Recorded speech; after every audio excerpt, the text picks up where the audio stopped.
Happy Tuesday, friends. Today we're going to talk about night, right? You can't have light and day without night.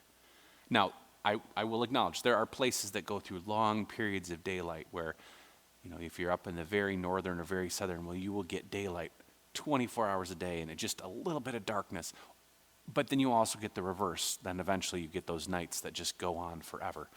But it's an important balance, not just for the garden, because if you don't have nighttime, the plants can't do the other parts that they need to do because they can't just live in all sun.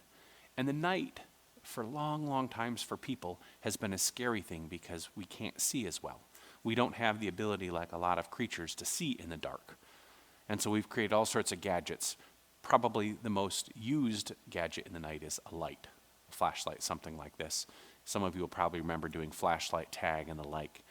But night is important too. So I want to share this piece with you from Psalm 74. Yet my God, my King, is from old, working salvation in the earth. You divided the sea by your might. You broke the head of the dragons in the waters. You crushed the head of the Leviathan and gave him food as creatures of the wilderness. You cut openings for springs and torrents. You dried up ever-flowing streams. Yours is the day. Yours is also the night. You established the luminaries and the sun. You have fixed all the bounds of the earth. You made summer and winter, and it goes on. The daytime, the sun, the light, is just as much a part of God as the dark. There is no place where God is not present, light or dark. When I think of the dark, I think of some of my most cherished memories. There are things like sitting in a dark sky park staring at the Milky Way. Pretty amazing. Camping, of course. But one of my favorite, most recent memories was spending time at the Dechola Center, one of the U.C.C. camps, part of the U.C.C., and doing night games with the high schoolers. Now, I'll be the first to acknowledge, staying up late is not one of my superpowers any longer. Apparently, you hit that peak and you just start going downhill. But we do these games in the night, and there's a mystery. There's an intensity to running around in the dark, climbing through trees in the woods, exploring at night because you see a whole different world. It's not, though, that the sun goes down and all creation stops.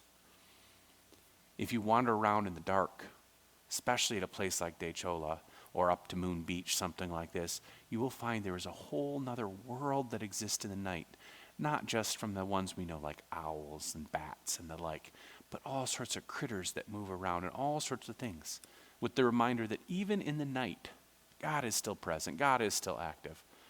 So think about this. In those dark times in your life, and we've all had them, can you look and find a place where God was still present and active in your life, even in the darkness, even in those times where you say there is no more light and I'm all alone and grief is overwhelming?